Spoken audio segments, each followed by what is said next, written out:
Good afternoon, Jan. Michael, good afternoon.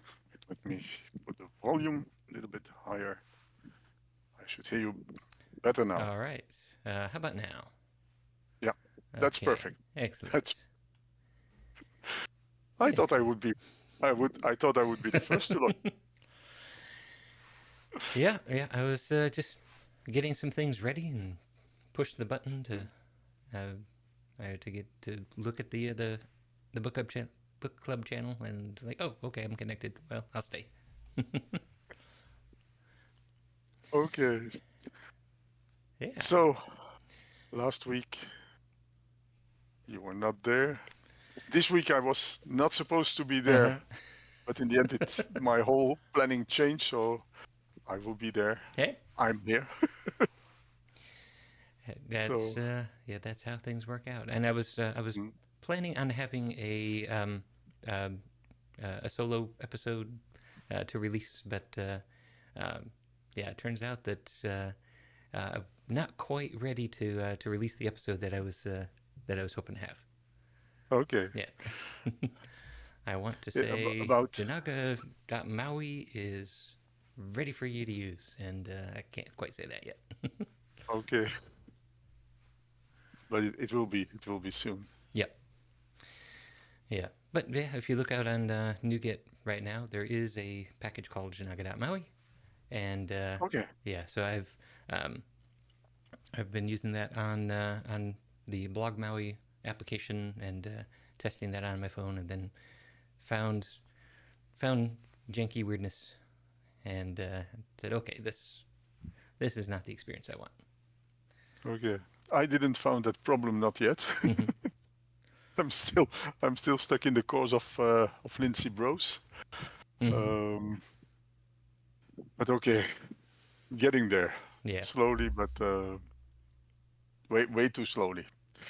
Uh, but okay, that's the way it is for the moment. yeah, yeah. It is. It does take some time to first of all, you have to make time you know, to improve your business while you're working on your business. Um, but then, yeah, it also takes time to shift to a different way of modeling and building an application. Um, Yeah, but what surprises me every time, it's a course of a little bit more than 3 hours. mm, But if you really want to go through it step by step, yeah, it takes a few days. Uh, if you really want to understand what is happening and how they do it and all the special cases. Um, yeah, but okay, I should have from now on a little bit more time. One of my, uh, not my professional activity, but mm-hmm. next to it was was cancelled a little bit, so I have Okay, a little bit more time now. okay, Which in one hand is a bad thing, is a sad thing, mm, but on the other hand, it will give me a little bit more time. mm, But my wife knows it as well, so okay. she might she might fill in. Yes, yes, that is always the danger. Yeah, we've got Yeah. a garden in the backyard that really needs some tending, Mm. and yeah, Jenny's like, let's spend a little bit of time out there. I said, I'd love to.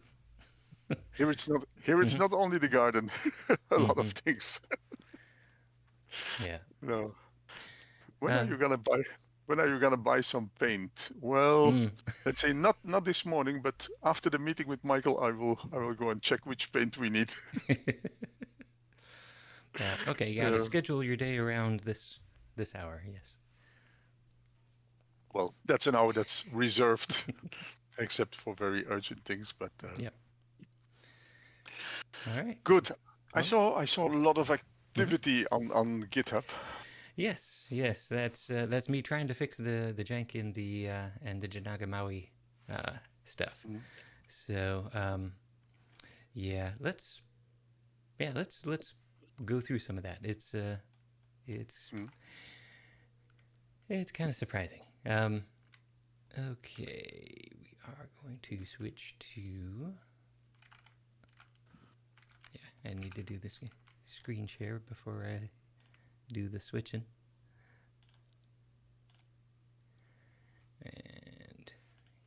that's that.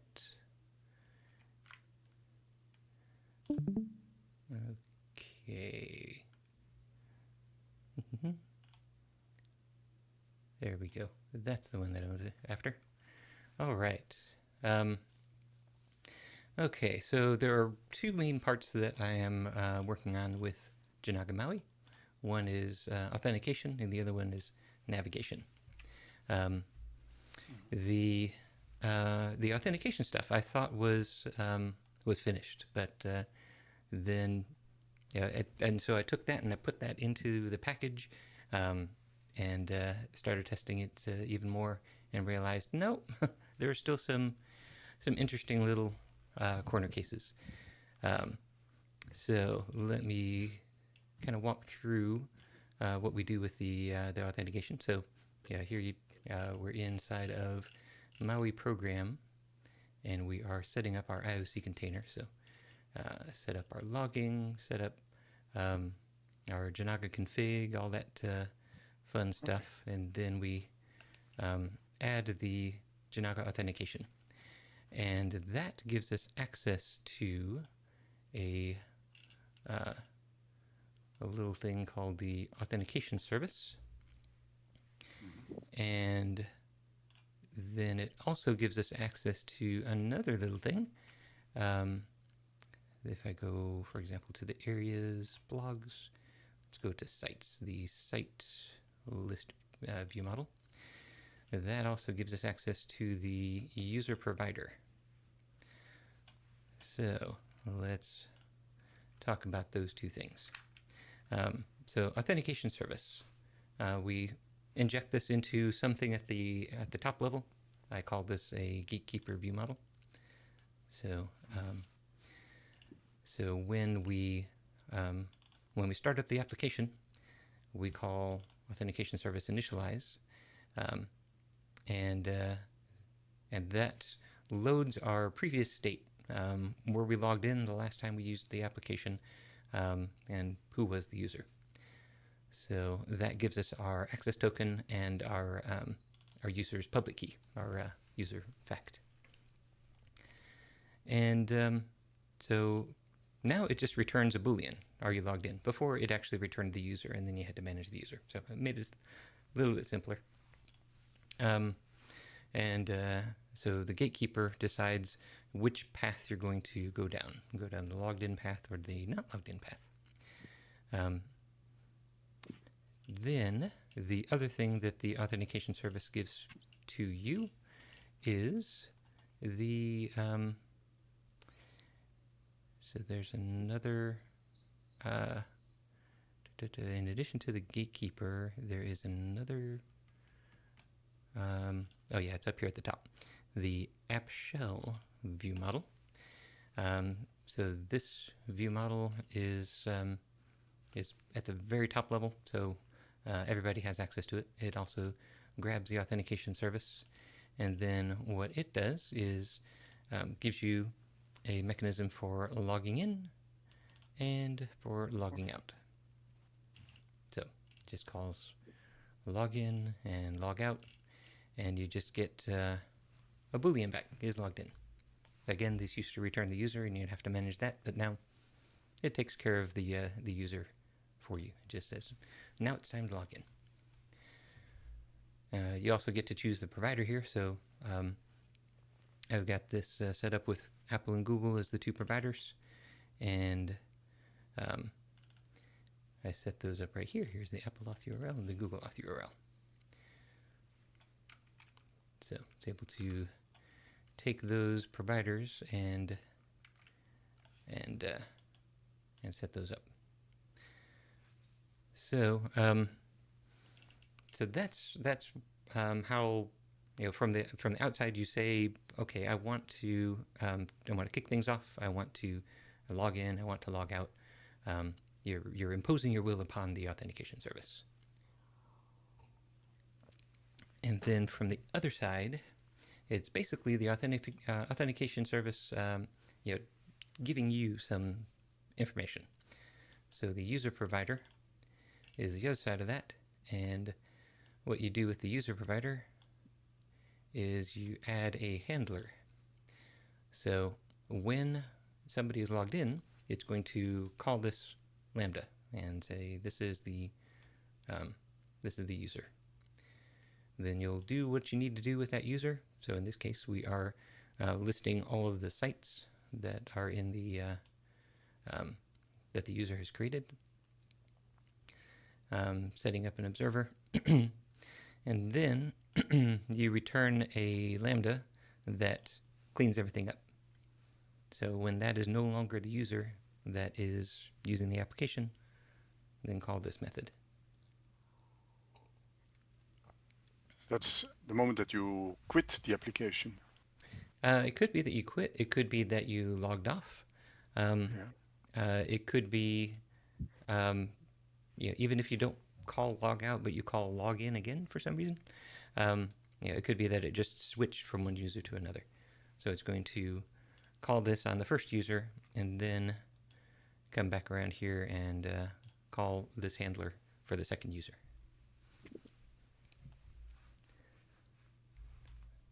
So there is one case that I still need to handle properly, and that is when your token expires and it goes back to the replicator, and the replicator says, "Well, I can't honor this refresh token.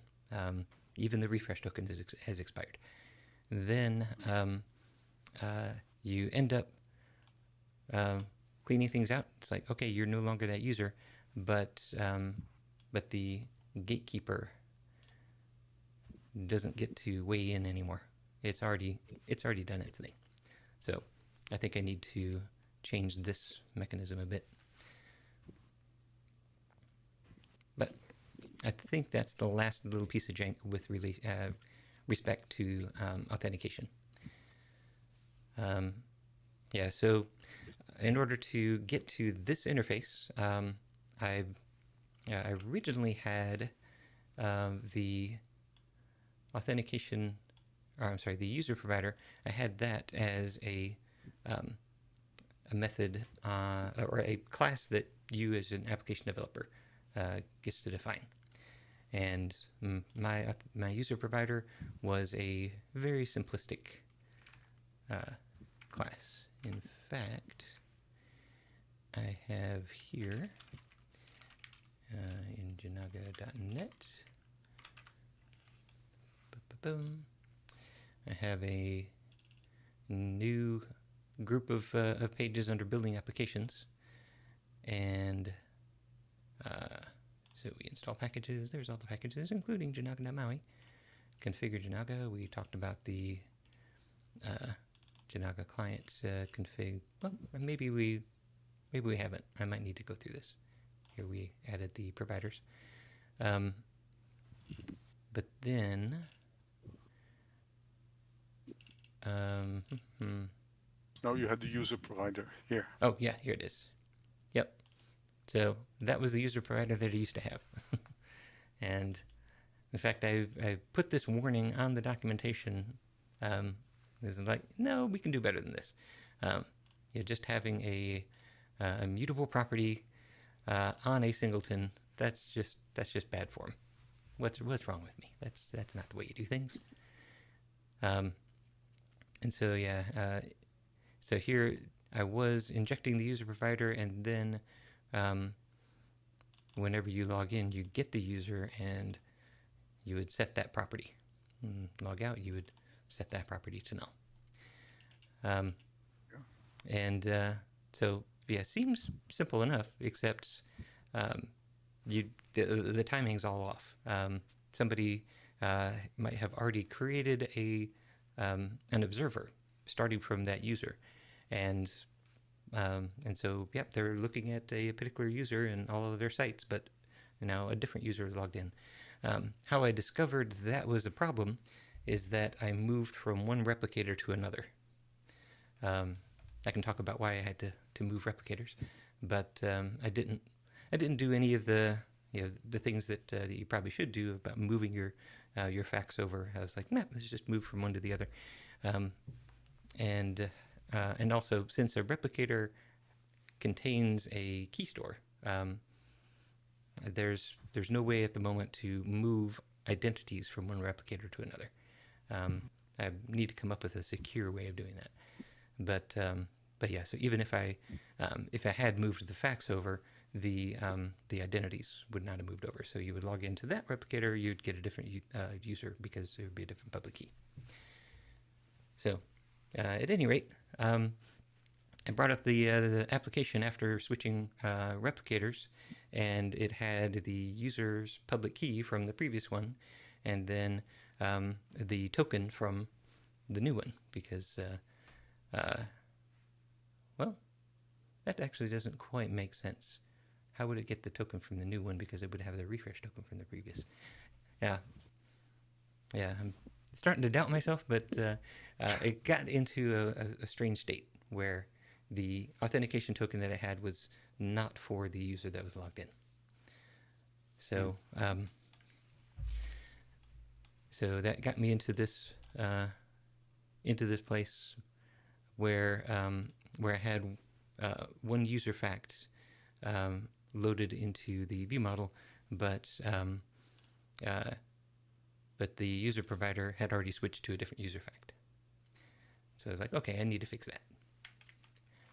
And so that's where I came up with this mechanism for the user provider, and it was complicated enough that I decided this is not something that you need to own. This is something that needs to be in the Jinaga MAUI library. So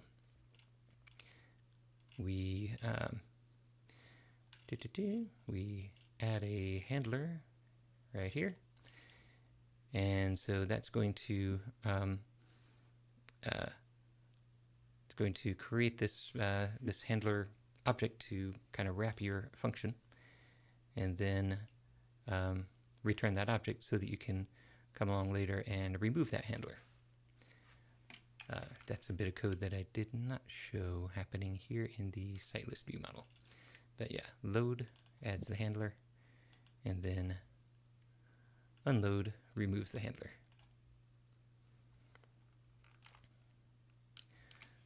So, so yeah, if you already have a user and you're removing the handler, you invoke the clear method so that it is able to clear things up. The clear method is what was returned from your function. Yeah, when you're adding a handler and you already have a user logged in, then you go ahead and call your handler and set the clear method. So, yeah, if you add before or add after, remove before or remove after, it's going to rebalance things and make sure that the handler is in the right state with respect to the user. So, yeah, we've got all this logic here to go through all of the registered handlers before you're about to set the user and invoke clear on all of them. And here, after you've set the user, then you will call the with user function on all of those. Do proper error handling, and then continue, because the poor piece of code that actually logged you in is not interested in exceptions that were thrown by your view models that are listening for new handlers. It's like, not my problem. So log them, get to a state where I set the clear so that that clear action doesn't get called twice. So get to a good state. And then, so setting and clearing the user, and then synchronize it all so that we're protecting our data structures. So with all this, it's like, that's really complicated. I don't want to teach people how to do this. Let's bring it into the library. But then bringing it into the library also meant that the authentication provider had access to the user provider. So I said, okay, if you're using authentication provider, you're also using user provider, and the authentication provider can set the user and clear the user. So All right, it actually makes the library even easier to use in addition to making it more correct.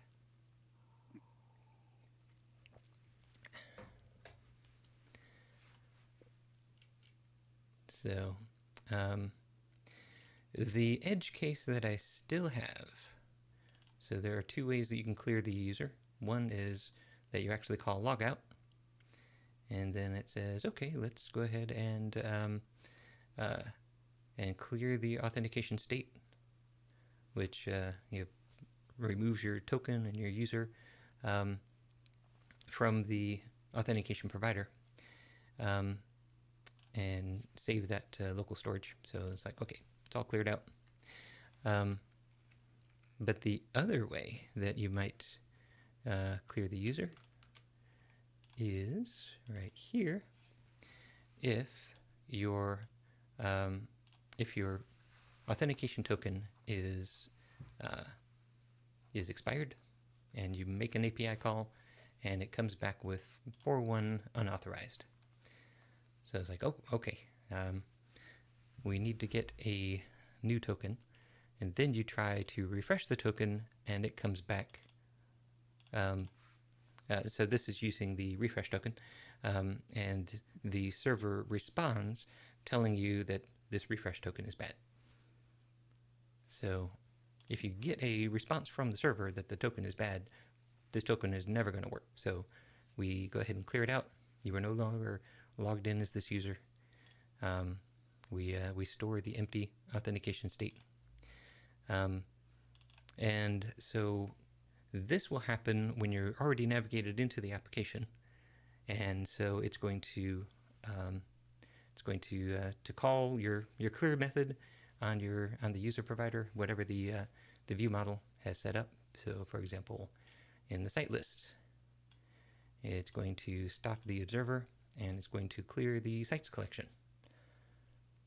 So that means that you're inside the application and your data just disappears. So what you really want to do is, when that happens, navigate back to the not logged in state. So it's that's still a bit weird of a user experience. Is that I've started the application. Yes. And Yes, it is. yeah, and it looks like everything's good, but then after about half a second, boom, you're not logged in. And so I'm trying to think what would be the best user experience.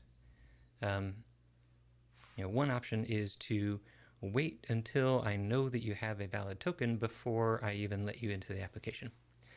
The problem with that is that this is supposed to be for offline mobile applications.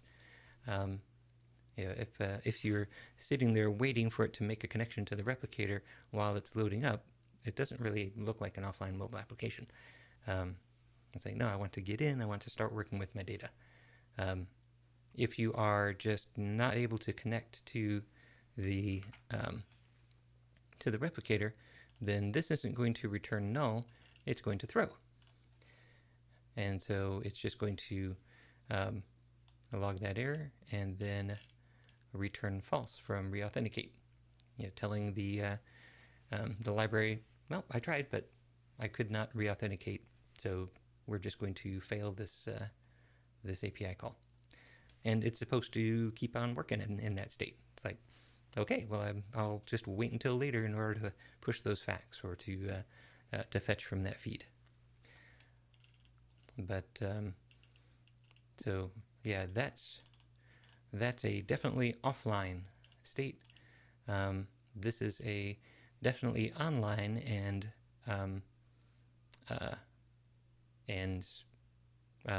it's not you anymore state. So when you're logging, when you're first starting the application up, you're in this indeterminate state in between, where it's like I'm checking to see if I can connect to the replicator, and it's just taking a long time to get back to me. So I don't really want to wait at the front gate, at the gatekeeper. So I want the gatekeeper to let you in, and then yeah, then it's if you're just not connected at all, you should be able to work with your data, save, load.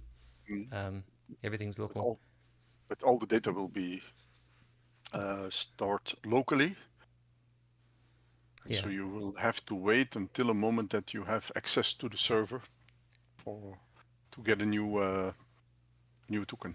yeah, yeah. So maybe another option here is rather than clear out all the authentication state, just clear out the token, because I know the token's not good, but keep the user. And so now you are online. You do have a connection to the replicator now, because the replicator positively affirmed that your token is bad.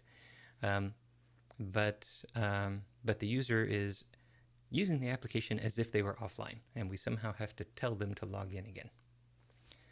So we could tell them to log in again by just, you know, forcing them to the login page, or maybe we can come up with some other recommendation for how the application developer should handle that case. But that means then, in meanwhile, data that is entered by the user will be stored on the server. It won't be stored on the server because the authentication token is necessary to make that call. It'll be stored on the mobile device. So what is the advantage of keeping the user provider then? Yeah, the advantage would be that they are not suddenly redirected. They can continue to use the application.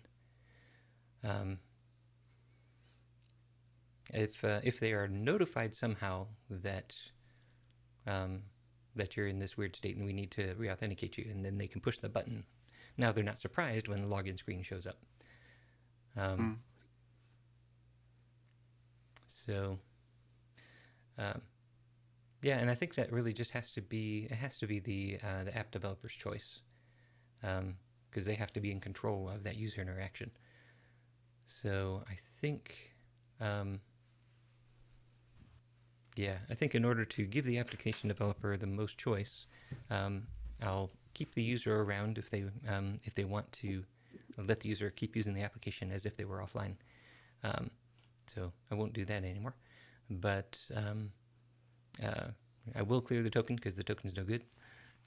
And I'll add some mechanism that the application can hook into that says, okay, when you reach this state, so I've tried to use your authentication token, or your authentication token, and it's not valid, and I can't refresh it, then I'll call this method, and this method might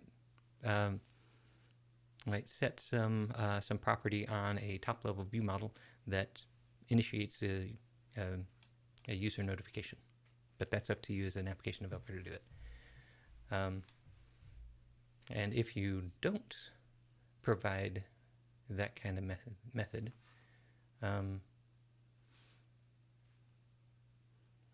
actually, if you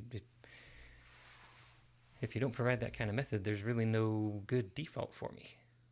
What I'm doing right now is not correct, because it just ends up on you log in, or you start the app, you see some data, and then the data disappears, and you have to know to hit the back button.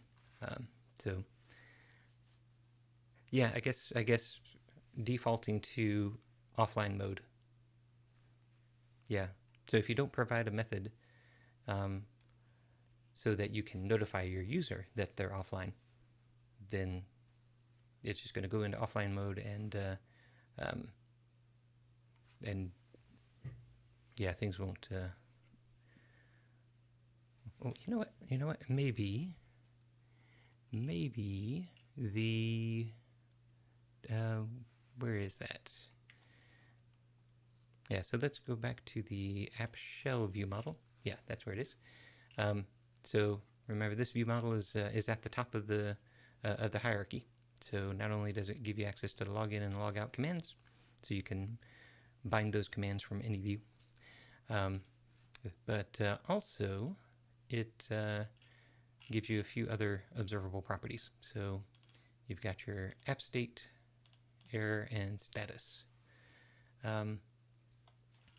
And so I'm hooking the onStatus changed on Jinaga client,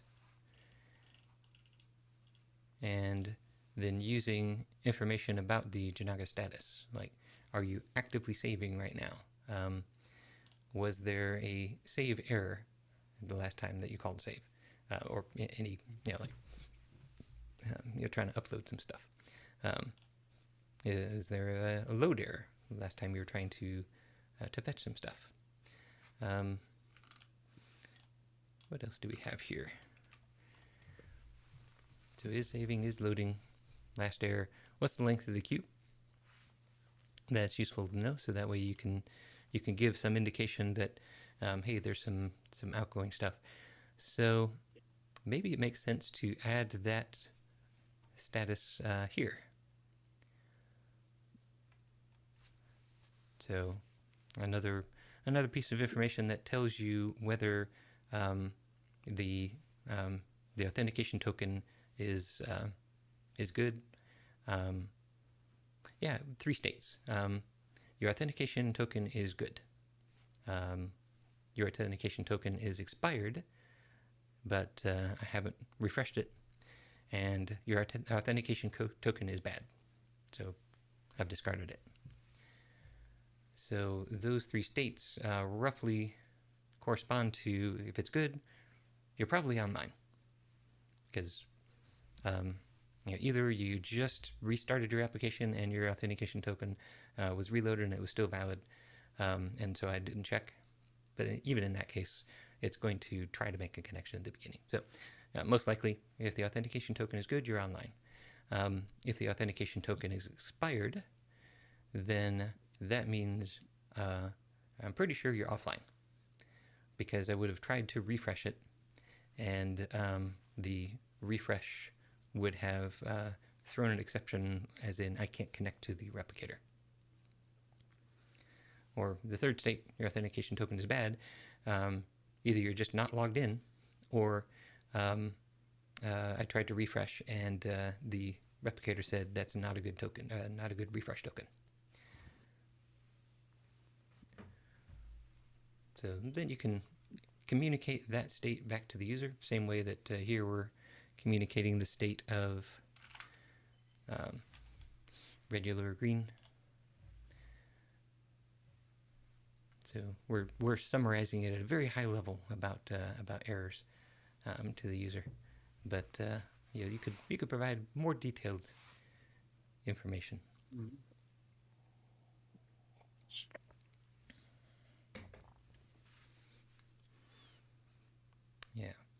Yeah. So then you provide that indication to the user. Maybe it's a toast. Maybe it's a red circle that shows up in the corner. The user can interact with it, and it explains what's happening, and then takes them to the login page. That would be better. At least they will not be surprised. Yeah. Okay. That's what I will do. We'll work that in there.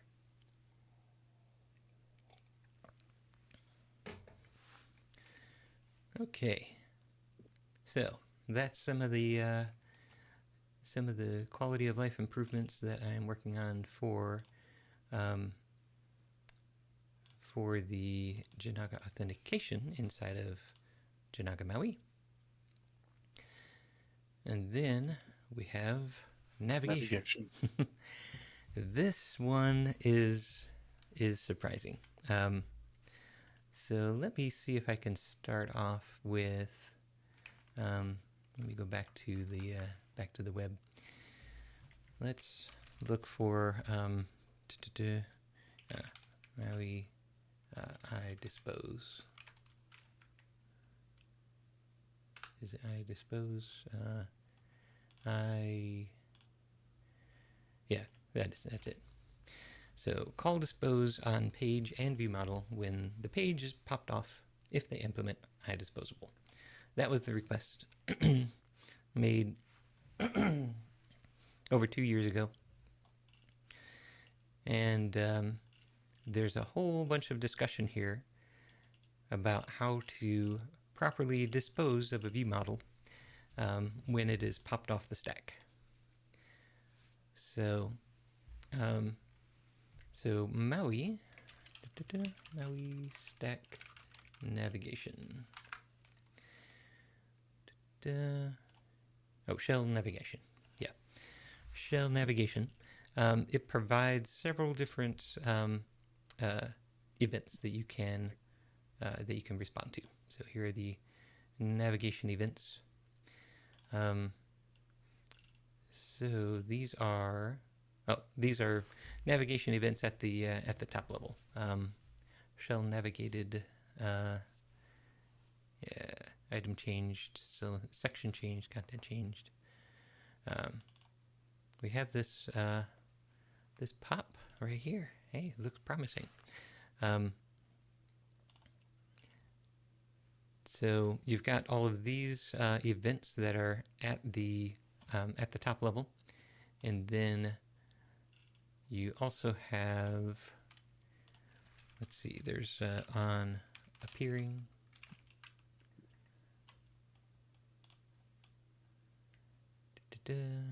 page on appearing. Yep. So there are methods you can override on your page to handle different page lifecycle events.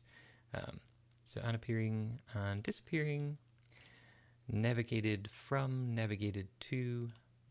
So you've got all these tools at your disposal to to figure out when am I supposed to load my data, and then when am I supposed to unload it. So in the general case, you want to unload data so that you can disconnect any events. You want to unsubscribe to events. So yeah, you don't want to have events hanging around out there keeping objects in memory because you've got a reference to an object. So yeah, okay. So you've got your weak event handlers, but yeah, you'd really prefer to proactively say this view and this view model no longer in use, unsubscribe. In the case of Jinaga, that's doubly important because when you are no longer using the page and the view model, you want to unload. So remove the handler from the user provider. Call the observer and stop the observation. So now, as new facts are created, this view model won't get updated anymore because it's not data bound. It shouldn't be updated anymore. You want to clear it all out. Basically, this thread is a whole bunch of people searching through different combinations of all of these things to find the right combination, the right event to listen to, the right state to look for, in order to know that that my view model is no longer going to be used, and they just cannot find it. So a lot of them get close, but then there are different edge cases that pop up. So what they are specifically asking for, called dispose, there's also a really good discussion in here about why you don't actually want that. And it's because of IOC. So if we come back here to the MAUI program, right here I am adding all of my pages and my view models to the IOC container. And for almost all of them, I add them as transient. There's only one that I add as a singleton. And so the idea is that the shell navigation is supposed to go to the IOC container and create a page whenever it needs to navigate to that page. That page, like for example here, the site list page. Yeah, let's go to that one. The site list page, it takes a dependency upon site list view model. So because of IOC, it's going to also create a site list view model. These are transient, saying go ahead and create a brand new one whenever you need to add one to Shell Navigation. And then Shell Navigation keeps that site list page and that site list view model, but it really is focused just on the page. So it's keeping that page in its own internal state. And firing these events to tell you that we've just navigated to this page. We're navigating from this page. This page is appearing. It's disappearing. The shell state is changing. But in none of those events does it tell you this site list page is going away. I am removing it from my internal state. And all of the options that you try, where you try to interrogate the internal state to see, do you still have this? They all fail for one reason or another. So this is a really frustrating lack of guidance, and not more than just guidance, lack of support. There is no way to correctly implement shell navigation as an application developer. But so that has to work as well on Apple as on Android? Yeah. On Windows? Yeah. I do remember when I programmed directly on Android without MAUI, that was already a little bit problematic. Going from one page to another, it was quite messy, in my opinion. So if you have to find a way to do it for all the platforms together, as an abstraction in MAUI, it might even be more complicated. Yep, that is true. And so in this thread, there are some discussions about, this works on Android, but not on iOS, or vice versa. It's well, I don't know if I would say it's surprising. Given that we're having this, hey, this works to treat on Android, but iOS, it's too trigger happy, so no, we can't use that. There are a surprising number of events that do work consistently across platforms. So yeah, when I've dug into different posts that analyze those different events, it says, okay, look, I see this this log here on iOS. I see this log here on Android. It's the same, but every once in a while, some things are a little bit different. This one here, they're trying to use content page as kind of the hack. All right, maybe if everything's a content page, I can do it. Nope. So there is no final solution yet? There is not an official solution from Microsoft. There are a few options here that might be worth looking into. So NavEasy is basically a library that takes over shell navigation. It says, nope, you can't be trusted with this. This is way too important. I'll take it. So they've got, they hook into IOC itself, and they say, okay, I've got this new IOC method. I'm going to add a transient for navigation. This page, this view model, and then let's see, is it here? Yeah, there's somewhere in here there. So here they've got their own navigation service, and they're using that to navigate. So So it's like, okay, we're not going to use shell navigation. We'll implement our own, and we'll do it right. I don't know if under the covers. I guess I can look real quick. So we're looking at samples. It might be that under the covers they actually use shell navigation, and they try to, they keep extra information before they call shell navigation because it won't reveal information to you anymore. Or it could be that they just said, no, we're just taking over. Let's see. Yeah, how would I find out? Anyway, that's one to look into. I didn't want to recommend to all of Jinaga MAUI users, hey, use this other library. I might list that as here's an option to look into, but in fact I will list that, but I don't want to say if you're using Jinaga MAUI you must use this navigation library. There's a few others in here, some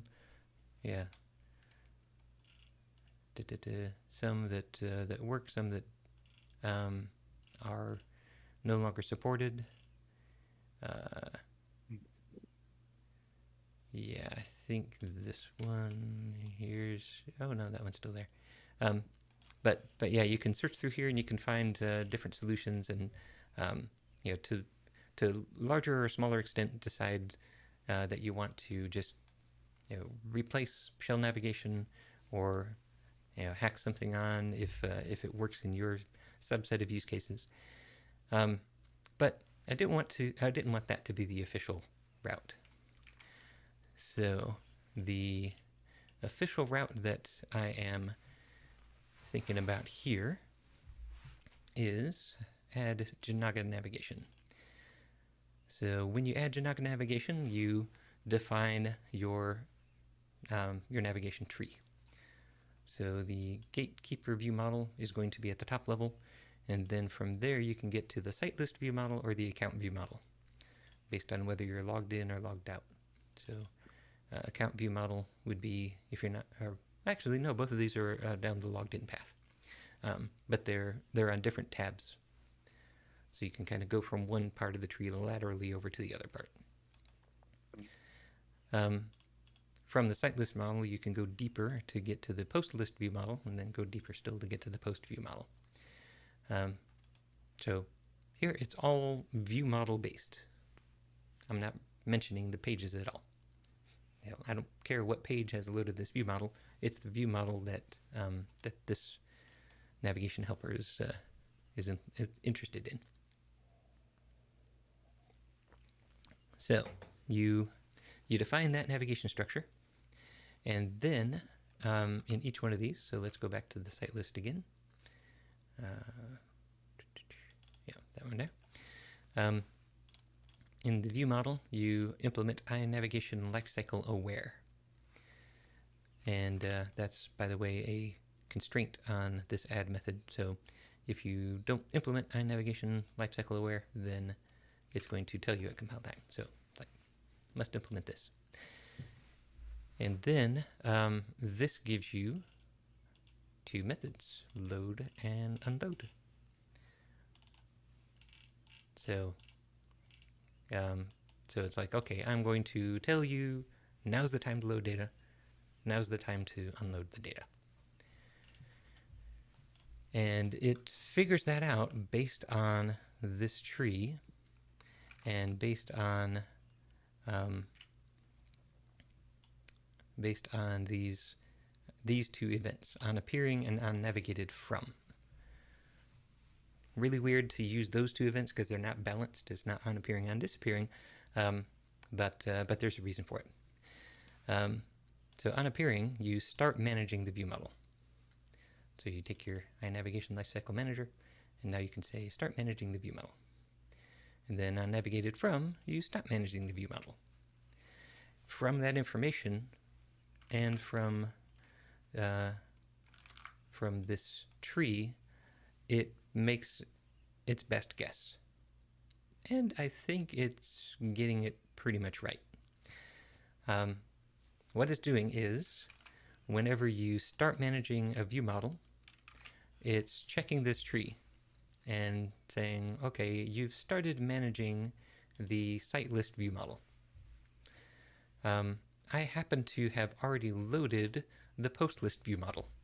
So I think you have just navigated back from post list view model, and so it's time to unload that one.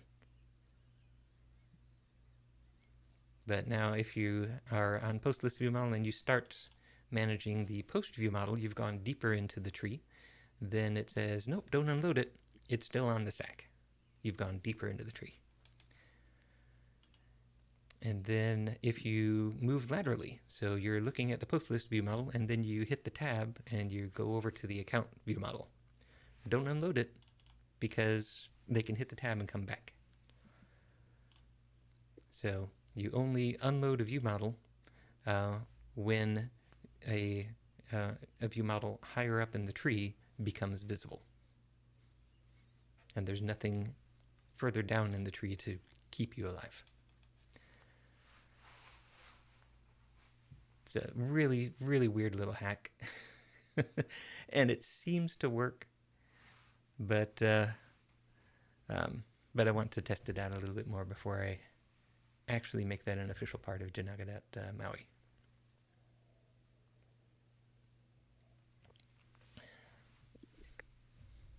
And I missed the last 10 seconds because there was a call that I was waiting for.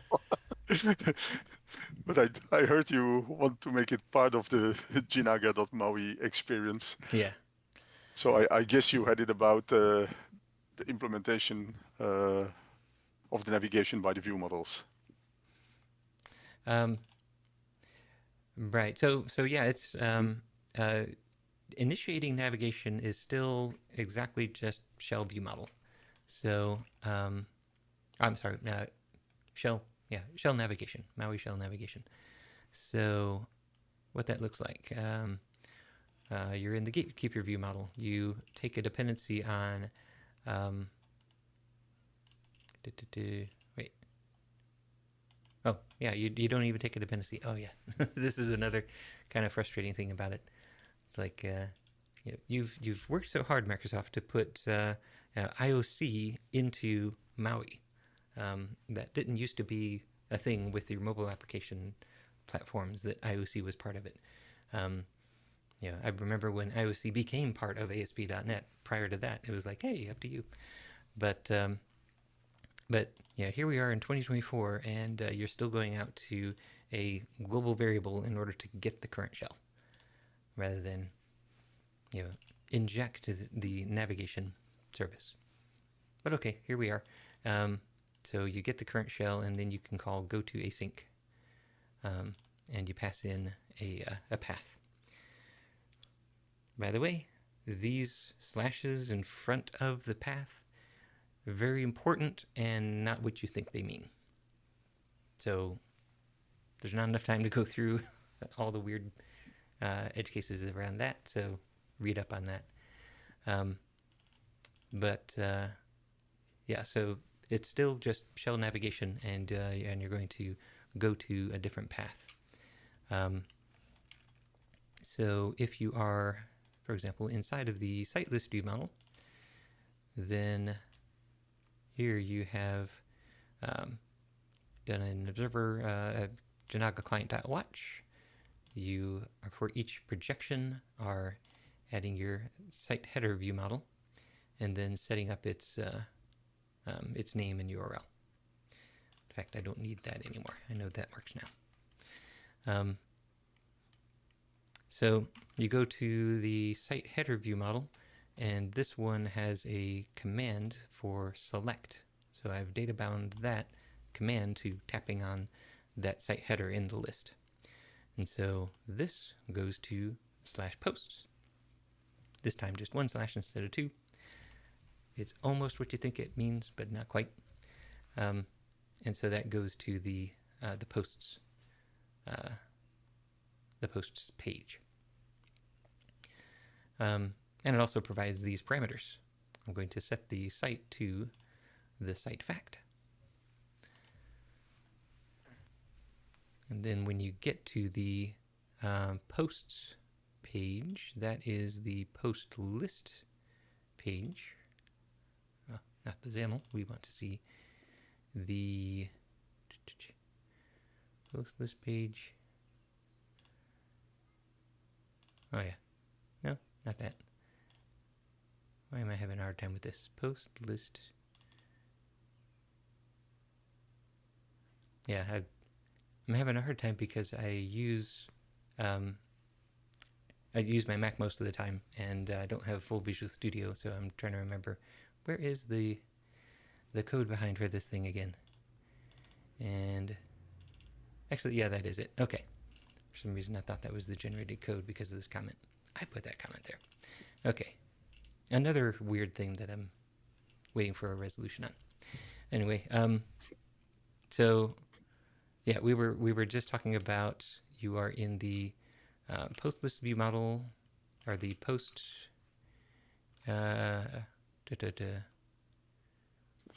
site list. Yeah, the site list view model. Yeah, you were looking at the site header, and they selected, and so it said go to async posts. So that takes us to the post list page, and okay, this one actually they did put the interface on the view model. So the post list view model, right here, it has an interface that is iNavigation lifecycle, or no, that's mine. Sorry, iQuery attributable, and so this interface gives you apply query attributes, and so you get a dictionary of all of the parameters that were used during that navigation. So here I get the site parameter, that is the site fact, and I store that fact. Now when I want to load, I know what the starting point of my query will be. So give me all the posts in this site. So yeah, I didn't interfere with that that navigation structure. So you're still using shell navigation out of the box. It's just I am intercepting. Well, not even intercepting. You were telling me about the page navigation. The page navigation events. You're telling me to start managing your view model, and then I'm just guessing when I should load and unload that view model, and for the most part getting it right. When it gets it wrong, the worst that happens is that it unloads a view model too soon, but then when you navigate back to it, it'll load it back up again. So my the previous version of the code was just calling viewModel.load right here and viewModel.unload right here. So without the lifecycle manager, that worst case behavior is just what you got.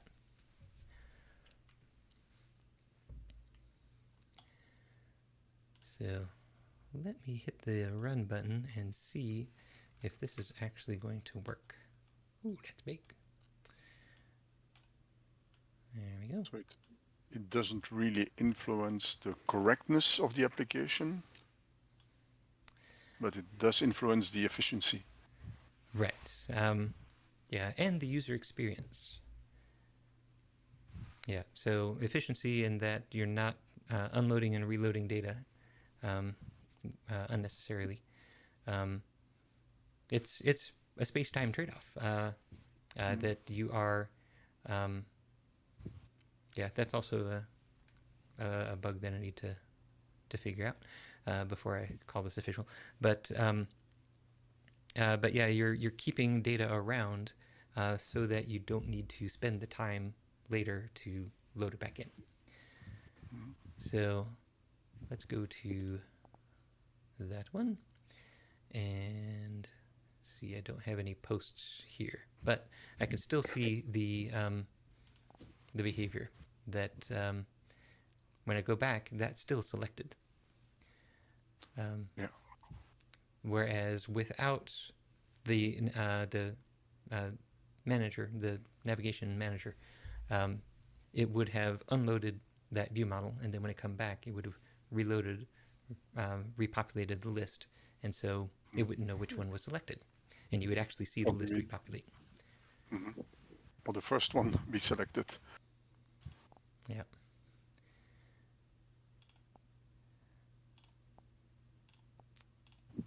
So there we go. Yeah, so this one's got some stuff on it. So now I can drill down some more, and I can see that's still selected, that's still selected. Yeah. So, but you see here this time, it's not selected. So let me show you that again. So degrees of freedom is selected. I go back up, and so that has popped off the stack. That view model has been unloaded now. So when I go back into the same one, it's not selected. Yeah, degrees of freedom is not. Yeah.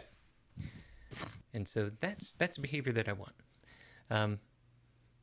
So then now we can also see something else here.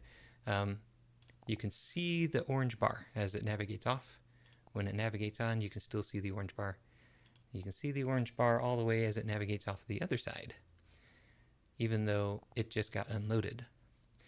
So it's waiting for the animation to finish before it unloads. That's the reason I chose unnavigated from. That's the last event that occurs, and it happens after the animation finishes. So don't stop managing it until the animation is finished. On appearing is the first event that occurs. Unnavigated to is too late. So that means that when I click, I can see the data as it scrolls in. If I waited until after the navigation for loading, then it would scroll in with an empty screen, and then you would see the data appear. So in order to give you that persistence, that feel that this is a solid application, have to load as early as possible before animation, and unload as late as possible after animation. That's why these two things are unbalanced.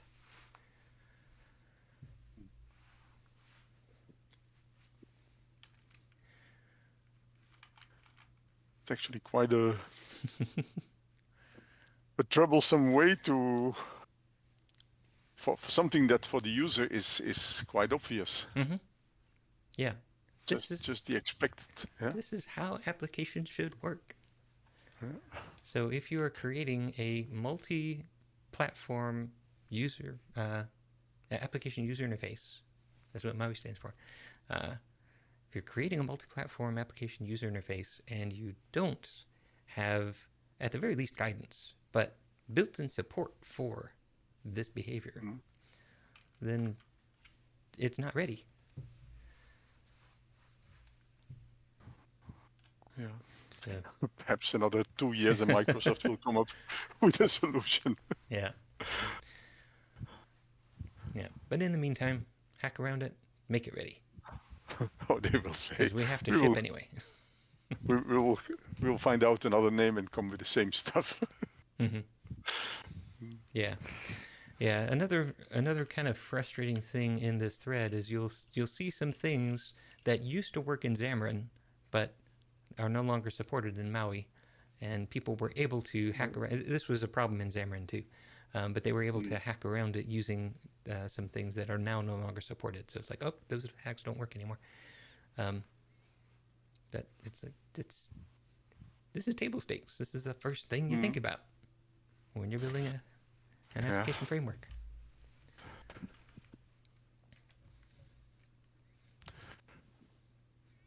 Okay, so that is. We will have to deal with it. Yep. Yep. There is no option not to.